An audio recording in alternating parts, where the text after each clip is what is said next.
Hello and welcome to the Toffee Blues, your source for all things Everton, and welcome back to the Toffee Blues podcast. It's going to be an emotional one, this one, I think. Yeah, probably a bit different, maybe a bit more informal. Yeah, I'm joined by Harry as usual, and we're recording this on the Tuesday, just a few days to go. How are you holding up, mate?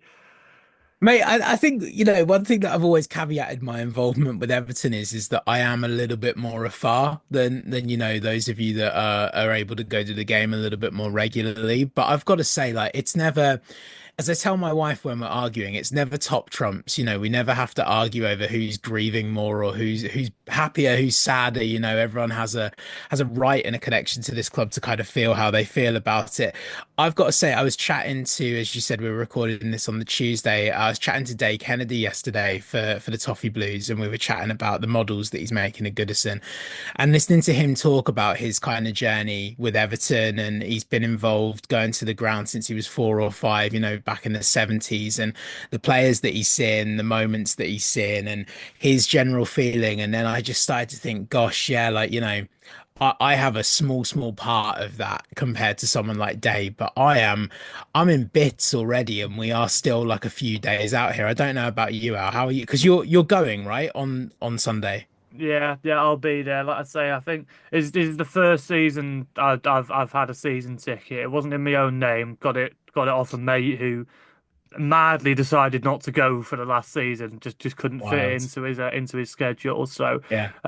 so I've got a season ticket in my own name next year, but this year in someone else's name. So I've been to every game this season in the same seat, and yeah, I knew as soon as it was announced, like years ago when I was going, very rarely. I'd go to about 4 or 5 games a season when I could, when I didn't live as close.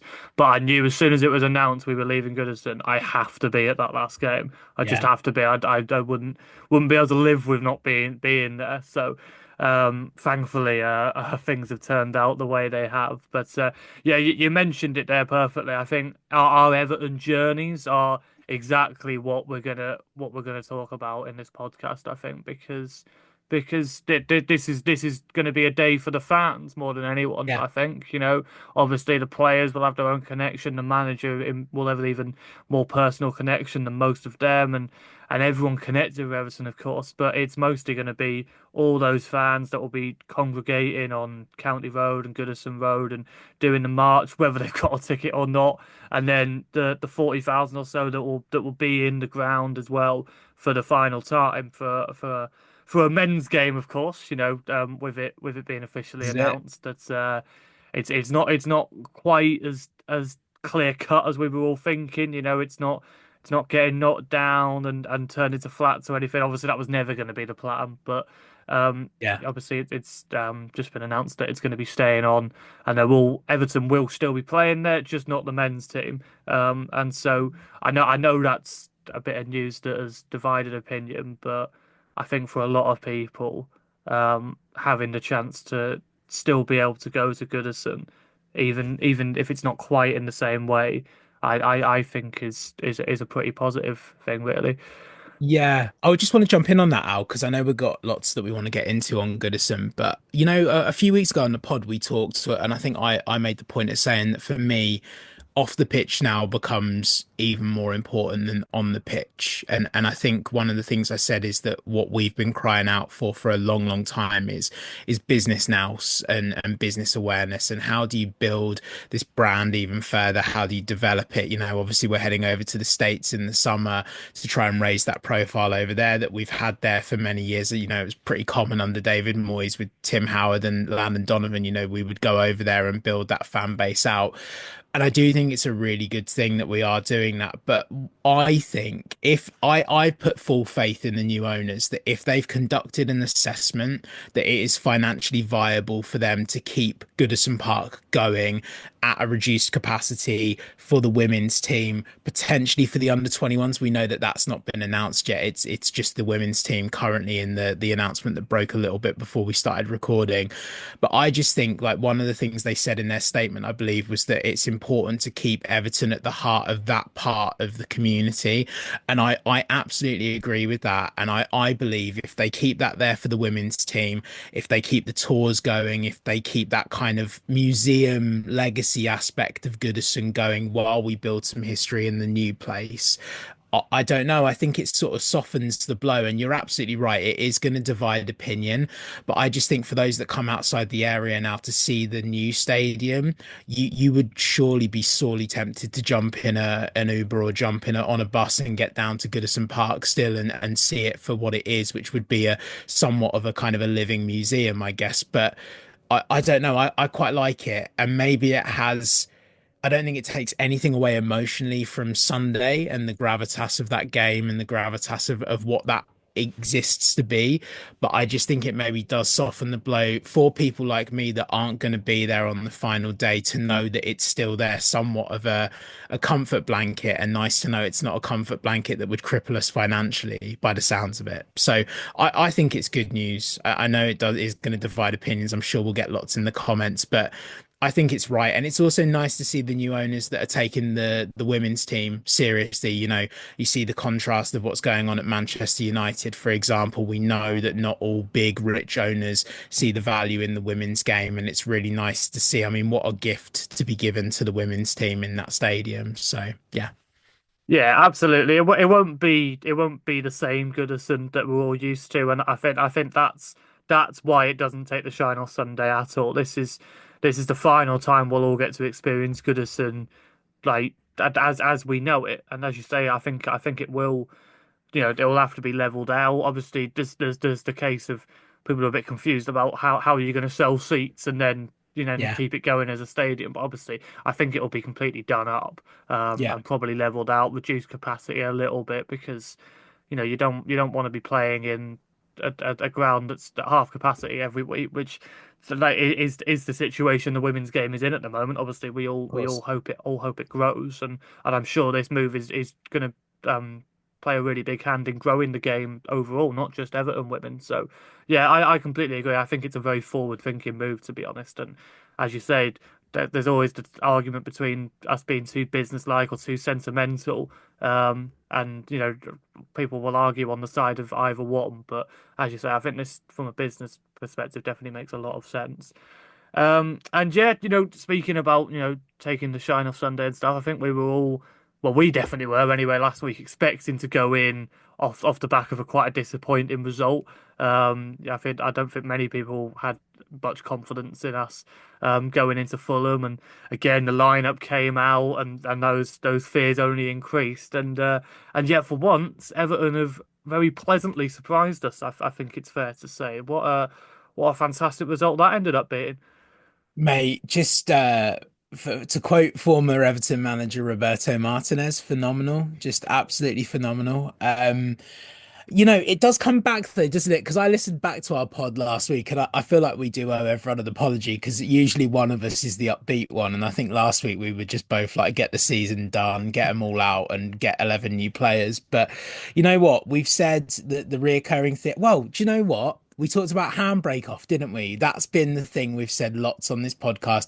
Let's see Everton with the handbrake off. And actually, I don't quite know if it was off.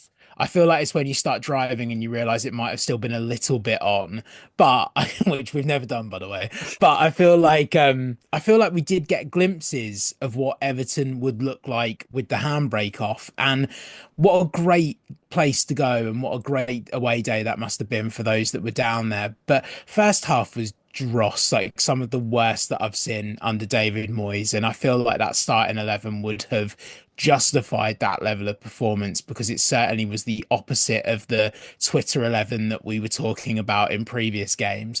But you know what? What a great comeback. And again, the people that got onto the score sheet as well. And I know we'll get into it in a little bit more detail and talk a lot over the summer about signings, but I don't know who needs to hear this, but sign Carlos Alcaraz immediately. A bargain. I don't know why there's even rumors coming out that this isn't going to happen.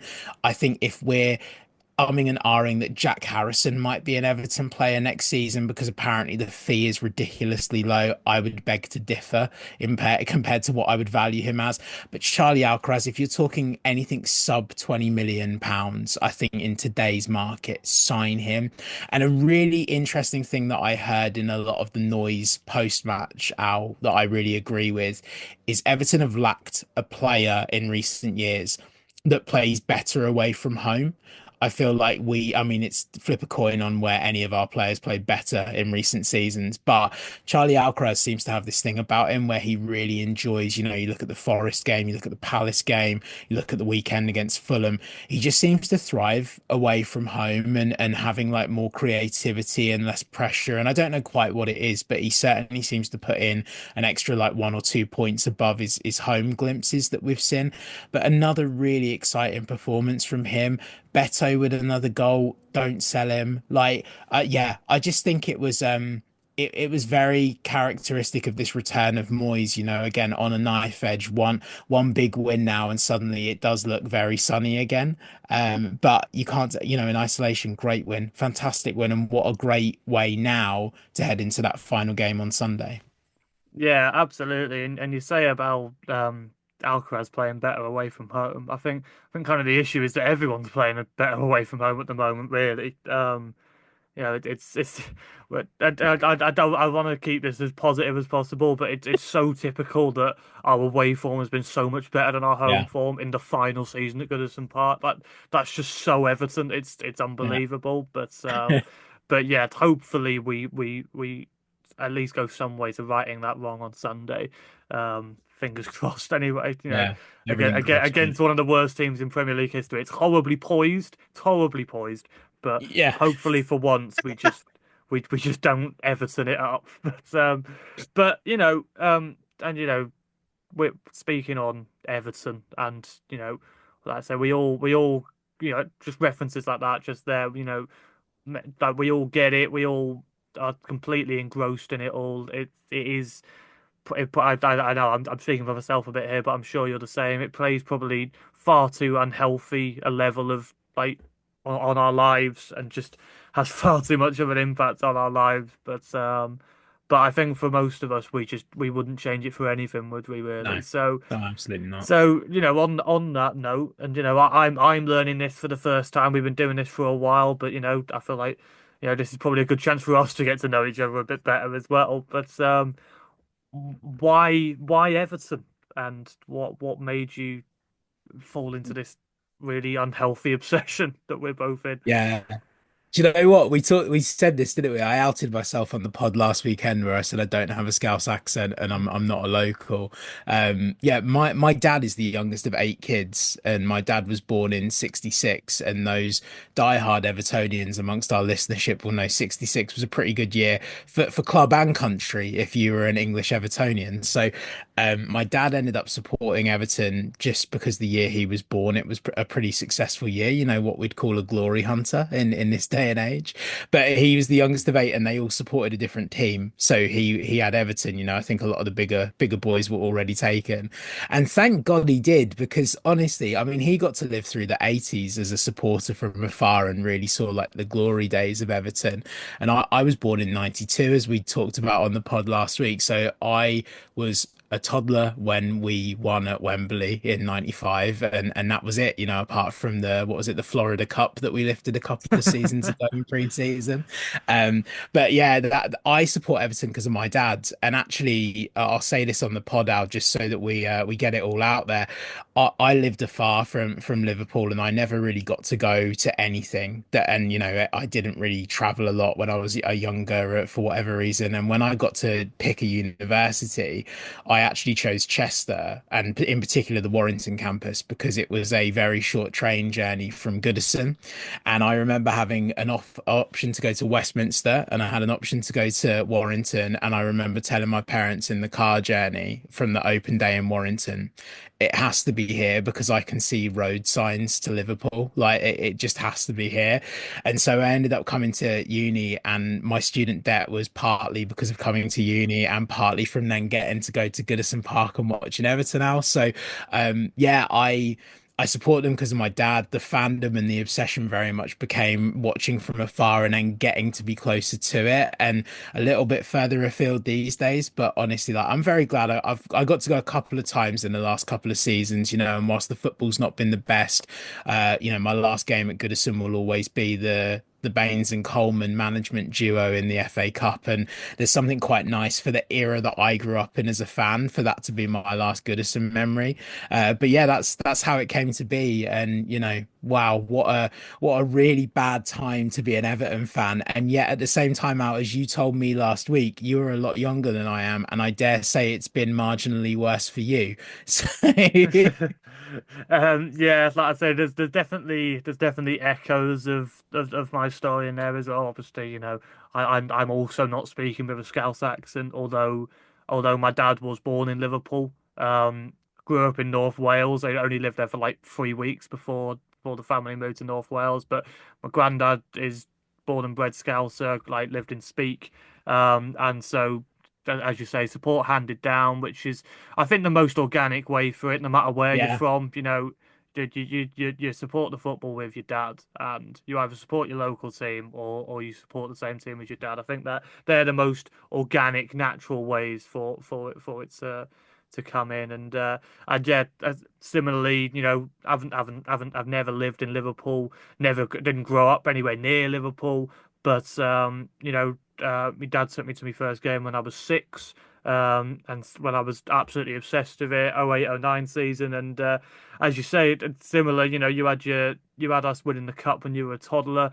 My first season, we finished fifth and reached the FA Cup final. And my dad tried to tell me it's not like this every season, by the way, and I didn't believe him. And here we are, 16 years later, and I know just how right he was.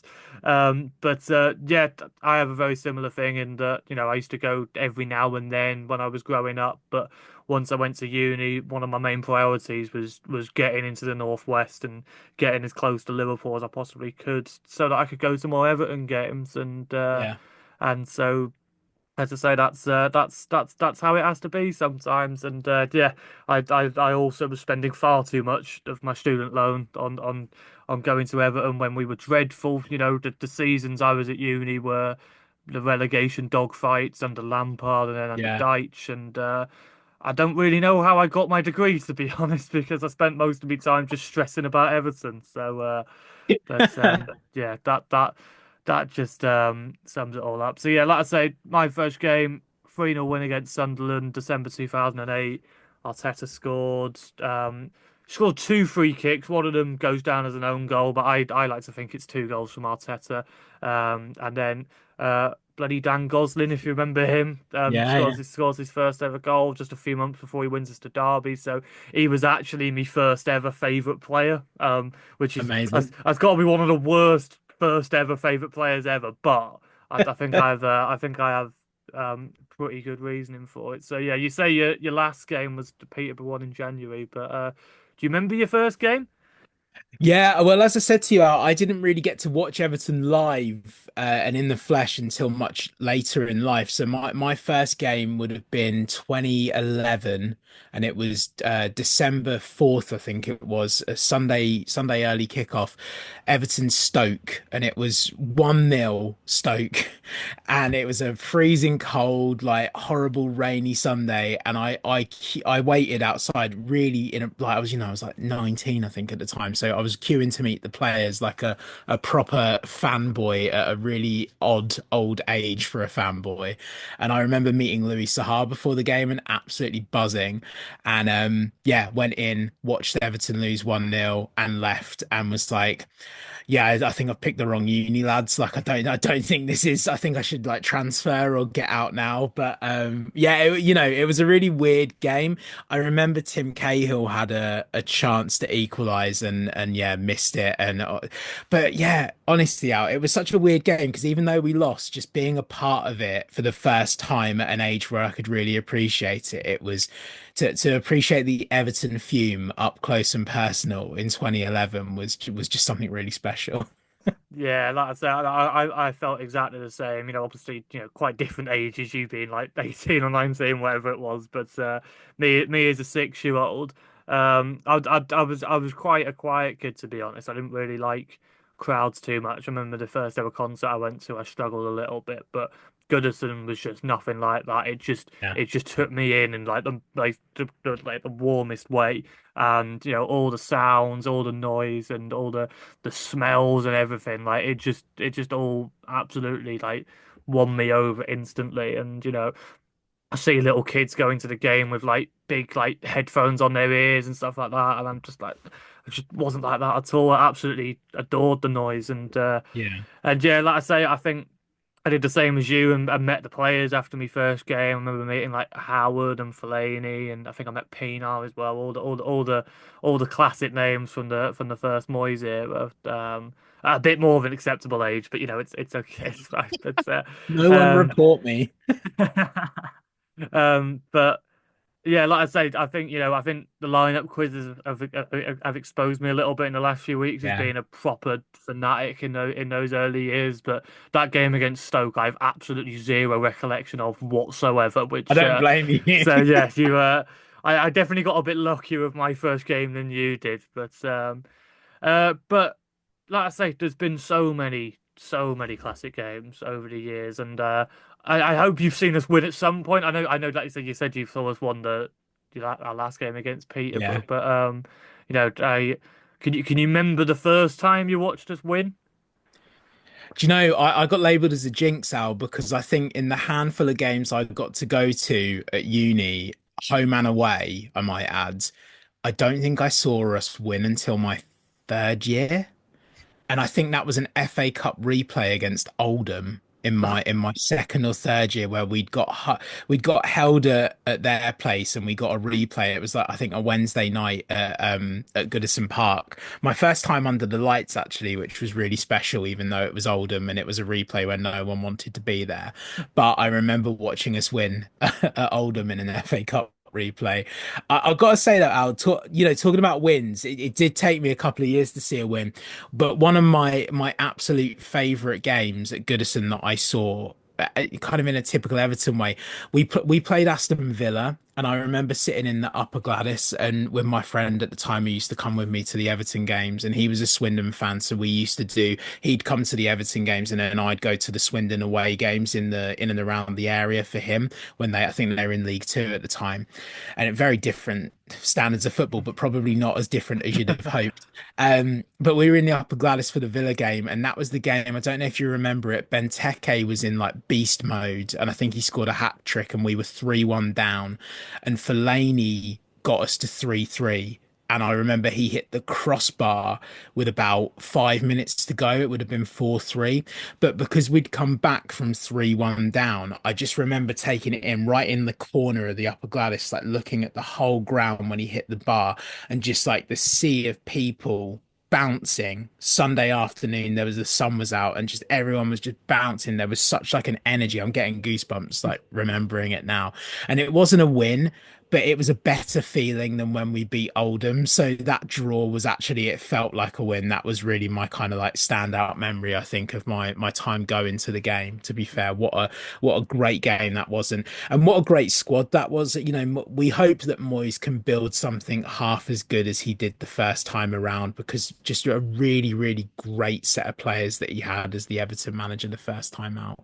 Yeah, absolutely. And that's I remember the game that you're talking about exactly, like I say, and like I say, you saying there about Fellaini hitting the crossbar and you seeing like the crowd like bounce and that. It's weird you mentioned that because I literally remember there's a clip going around on Twitter a couple of days ago of Walcott hitting the crossbar. I don't know if you saw it. It's one of them.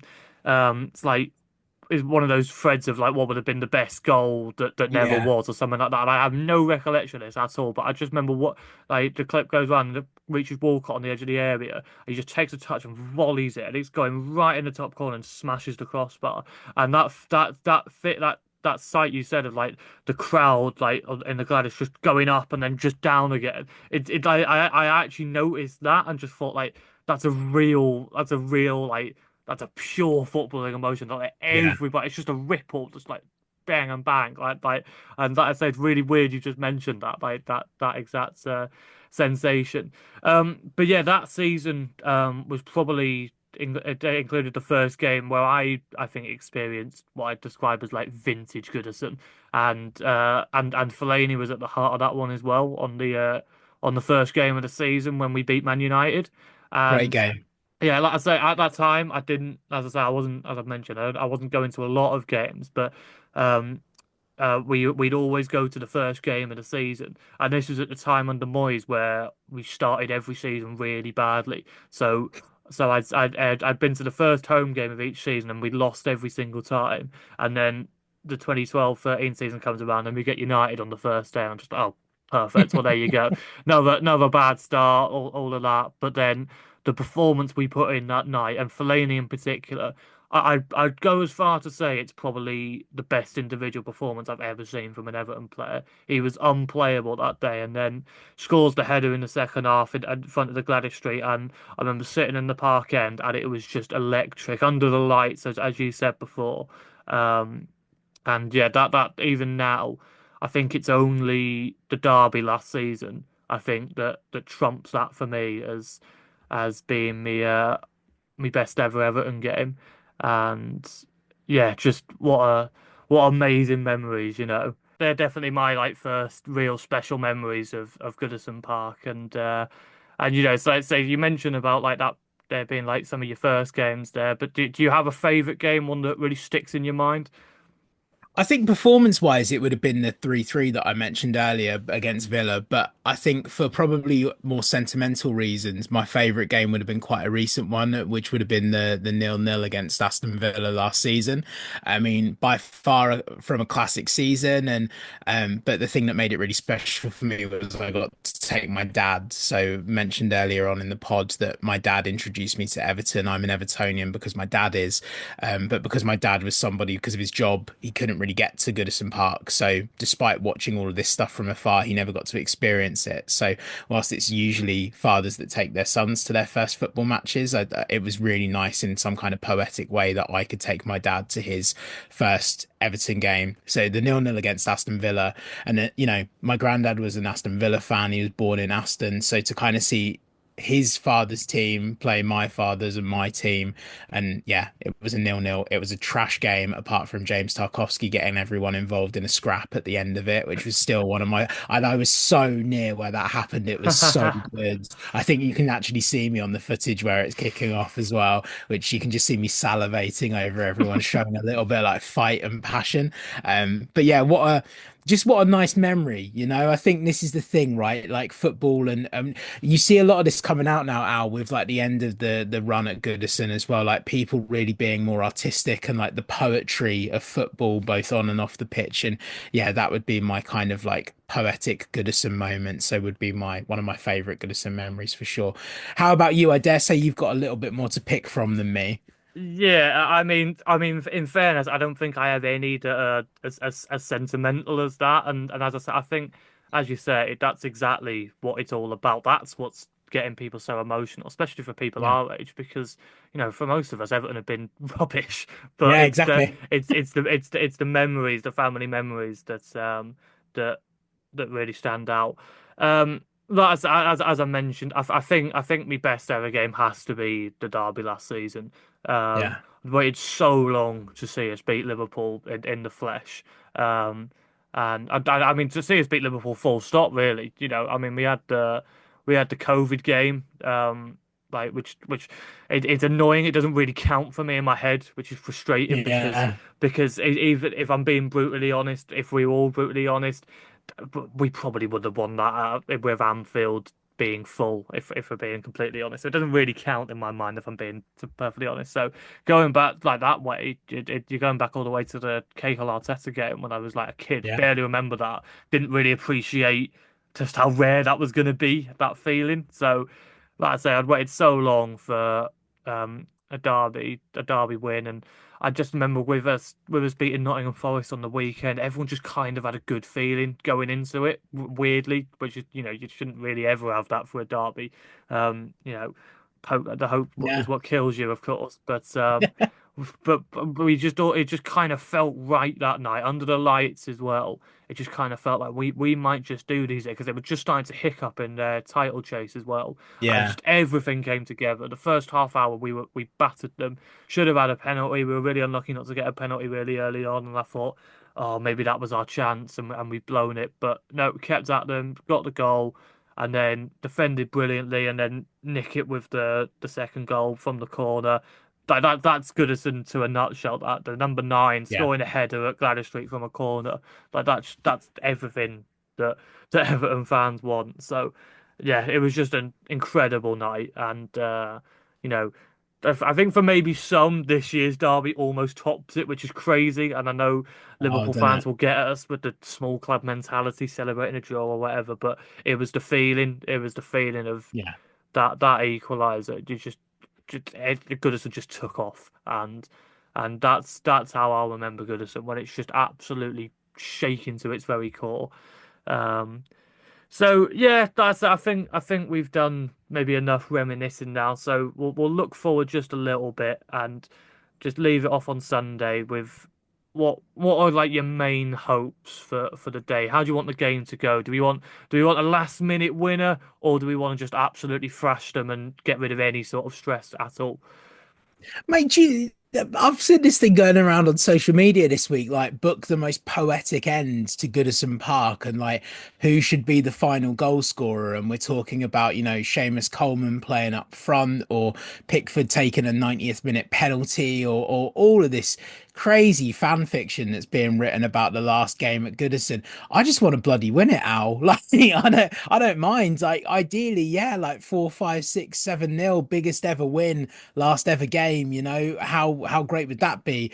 Uh, I I think the manager we've got in the dugout gives us the best chance to give Goodison the best send off because he gets it right. And what I would have hated is safety or no safety would have been this like grind out a 1-1 with Southampton under the previous manager, like or 1-0 and shut up shop and really like slow the game down.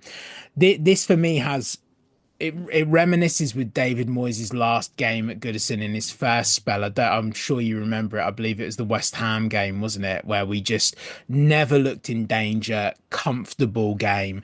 Kind of how we looked for most of the Ipswich game, to be fair, like no danger, nothing's going to go wrong here. We're definitely not going to not win this. And then obviously with Ipswich, we didn't.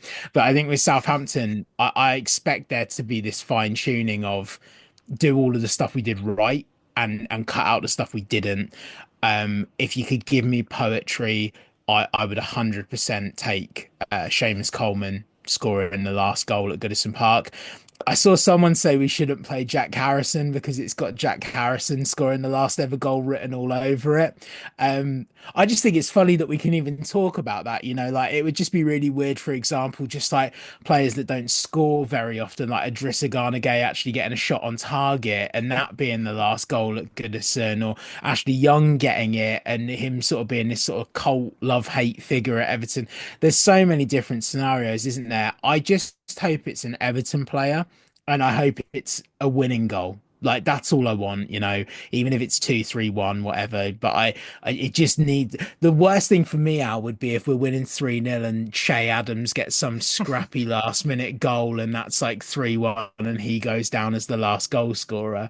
So it's just got to be a win by hook or by crook, and ideally, it's got to be Everton that score the last goal when the final whistle blows.